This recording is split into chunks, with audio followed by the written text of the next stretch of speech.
Look down at your feet for a moment. Not casually. Really look. Because your feet may be telling a story your doctor hasn't mentioned, a story your blood work can miss, a story that begins far away from your heart, where circulation struggles the most. Your feet and legs are the final destination of your bloodstream. They are the last to receive oxygen, the last to receive nutrients, the last to receive repair signals. And that's exactly why they become the first place trouble appears. Cold feet that never seem to warm up. Toes that tingle, burn, or feel numb. Legs that feel heavy, tight, or swollen by evening. Skin that looks thin, dry, or discolored. Cuts that take longer than they used to heal. Most people dismiss these signs. They call it aging. They blame the weather. They say, that's just how my body is now. But biology tells a different story. These sensations are not random. They are messages, sent upstream from your feet to your brain, warning that blood flow is no longer moving the way it should. Circulation is life. Every heartbeat pushes blood through nearly 60,000 miles of vessels. That blood is not just liquid, it is information. It carries oxygen, glucose, immune cells, anti-inflammatory signals, and repair molecules. When circulation weakens, delivery slows. When delivery slows, tissues starve. And when tissues starve, aging accelerates. Now here's something few people realize. You can walk every day and still have poor circulation. You can stretch, exercise, even stay active, and still struggle to get blood into your feet and legs. Because circulation is not just mechanical. It is chemical. It is biological. It is deeply influenced by what you eat and drink every single day. Inside every blood vessel is a delicate, intelligent lining called the endothelium. Think of it as a living control panel. This lining decides when vessels widen, when they tighten, how smoothly blood flows, how much oxygen reaches the extremities. When the endothelium is healthy, blood glides effortlessly, even to your toes. When it is damaged, inflamed, or stiff, blood meets resistance at every turn. And here's the dangerous part. Endothelial damage happens silently. No alarms. No pain at first. Just subtle changes you might ignore. Feet grow colder. Legs tire faster. Balance becomes less reliable. Healing slows. This is not inevitable aging. This is circulatory neglect. The foods you eat can either nourish your blood vessels or quietly sabotage them. Excess sugar stiffens vessels. Ultra-processed foods inflame the endothelium. Poor hydration thickens the blood. Over time, blood becomes sluggish. Delivery weakens. And the feet pay the price first. But here is the hopeful truth, one that modern science now confirms. Your blood vessels are incredibly responsive. They listen. They adapt. They change behavior based on what enters your body. Within hours, certain foods can improve vessel flexibility. Within days, blood flow efficiency can increase. Within weeks, circulation to the legs and feet can noticeably improve. Not through force.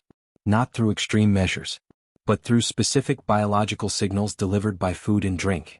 Some foods tell blood vessels to relax. Others increase nitric oxide, the molecule that opens vessels from the inside. Some protect the endothelial lining like armor against aging. This is not about dieting. It's not about restriction. It's about strategic nourishment. Because when circulation improves below the waist, something powerful happens. Walking feels lighter. Feet feel warmer. Legs feel stronger. Balance becomes more stable. Pain loosens its grip. Even posture changes. Confidence returns. The body remembers how to move without fear. Strong circulation does more than support movement. It slows biological aging. It improves cellular repair. It keeps tissues younger than the calendar suggests. And it all begins at the dinner table. And in your cup. Your feet are not failing you. They are communicating with you. The question is, are you listening? Blood does not move on its own. It responds.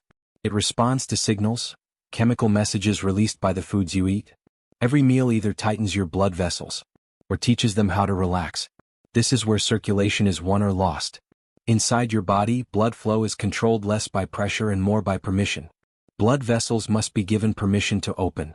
That permission comes from molecules like nitric oxide, antioxidants, and anti-inflammatory compounds. And the most powerful source of those molecules is not a pill. It is food.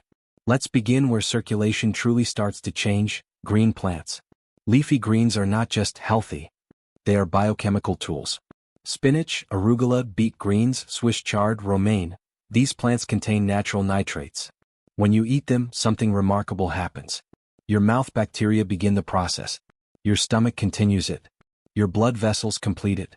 Natural nitrates are converted into nitric oxide, the molecule your body uses to tell blood vessels to widen from the inside. Wider vessels mean less resistance, faster delivery, a deeper reach into the feet and toes. This is especially critical for the lower body, where gravity works against circulation all day long.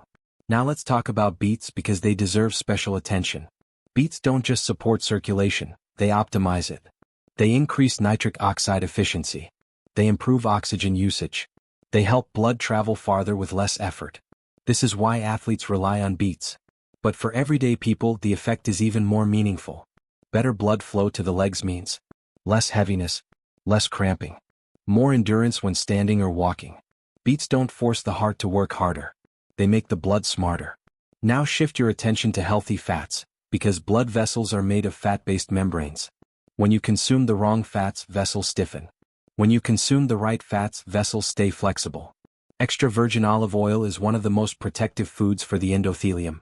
Its polyphenols shield vessel walls from oxidative stress, the kind that causes stiffness and narrowing over time. Flexible vessels respond faster. They open wider. They recover quicker. Nuts and seeds add another layer of support. Walnuts, pistachios, almonds, these contain arginine, an amino acid your body uses to produce nitric oxide. Flax seeds and chia seeds reduce inflammation that silently restricts blood flow at the smallest capillaries, especially in the toes and ankles. And that brings us to microcirculation. Large arteries can be open, yet feet can still feel cold. Why? Because the smallest vessels, the capillaries, aren't working efficiently. This is where berries come in. Blueberries, strawberries, blackberries, raspberries, these are rich in polyphenol that improve microvascular function. They help blood complete the final stretch of its journey. From ankle to toe. From vessel to tissue. Without this final delivery, circulation is incomplete. Now let's talk about one of the oldest circulation foods known to humanity, garlic. When garlic is chopped or crushed, it releases allicin. Allicin supports vessel relaxation and improves blood fluidity. Thicker blood struggles to reach the extremities. Smoother flowing blood arrives with ease. Garlic doesn't stimulate. It normalizes. And normalization is what aging blood vessels need most. Spices matter more than people think. Turmeric supports anti-inflammatory signaling that protects vessel walls from chronic irritation. Ginger enhances peripheral circulation by gently increasing blood movement and warmth. Cinnamon improves sugar handling, reducing glycation damage that stiffens vessels over time. Sugar is one of the fastest ways to damage circulation. Not immediately, but gradually, quietly, relentlessly. And now an important distinction. These foods do not boost circulation in a dramatic, artificial way. They remove barriers. They reduce resistance. They restore communication. They allow blood to behave the way it was designed to. Good circulation is not about pressure. It's about flow dynamics.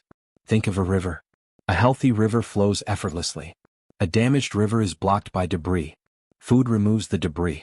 When resistance is gone, blood naturally reaches the feet again. And when blood reaches the feet, the entire body feels younger. Because circulation is not local. It is systemic. Improve flow below the waist, and you support the heart, the brain, the immune system, and the aging process itself. This is not magic.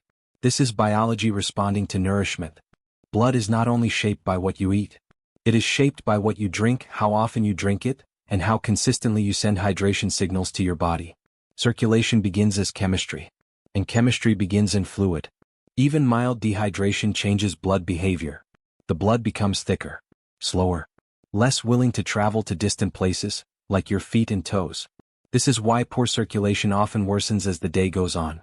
By evening, fluid balance shifts. Gravity pulls downward. And blood struggles to return efficiently from the legs. Hydration is not optional for circulation. It is foundational. Water reduces blood viscosity. Thinner blood flows with less resistance. Less resistance means more oxygen reaches the extremities without forcing the heart to work harder. But not all drinks behave the same way. Some drinks restore flow. Others quietly damage it. Let's talk about the drinks that teach blood vessels how to behave again. Green tea is one of the most studied beverages for vascular health. Its catechins protect the endothelial lining from oxidative stress, the kind that stiffens vessels and limits their ability to open. When vessels lose flexibility, blood hesitates. When flexibility returns, flow resumes. Green tea does not stimulate circulation aggressively. It supports responsiveness, the ability of vessels to open when needed and relax when they should. Then there is pomegranate juice. Deep red. Dense with polyphenol. Biologically active. Pomegranate supports nitric oxide availability and reduces arterial stiffness. For the legs and feet, this means blood arrives with less resistance and remains longer in the tissues. This is critical, because circulation is not just about arrival. It is about retention. Blood must reach the feet and stay long enough to deliver oxygen, nutrients, and repair signals. Beet juice, even in small amounts, is one of the fastest ways food can influence blood flow. Within hours, nitric oxide levels can rise. Vessels respond. Delivery improves. But beet juice is not about volume. It's about timing and consistency. Small, regular signals outperform large, irregular ones. Now let's address a misunderstood drink: coffee. In moderation, coffee improves vascular responsiveness. It helps blood vessels react more efficiently to demand. But timing matters. Quantity matters. And what you add to it matters. Sugar undermines circulation. Ultrasweet creamers inflame the endothelium. Excess caffeine without hydration tightens vessels instead of relaxing them. Coffee should support circulation, not compete with it. Now we must talk about what quietly blocks blood flow every day. Sugary drinks spike glucose, damaging the endothelial lining. Highly processed beverages increase inflammation. Excess sodium without potassium disrupts fluid balance, encouraging swelling in the legs. These drinks don't cause immediate pain. They cause gradual narrowing. And gradual narrowing is the enemy of healthy aging. Now imagine circulation not as something you fix, but as something you train. Blood vessels learn from repetition. Here is where daily rituals matter more than individual foods. A simple circulation-supporting rhythm teaches the body what to expect. Morning hydration tells blood it will flow today. Leafy greens or beets signal vessels to open. Berries reinforce microcirculation. Olive oil protects the vessel walls. Green tea or pomegranate juice maintains flexibility.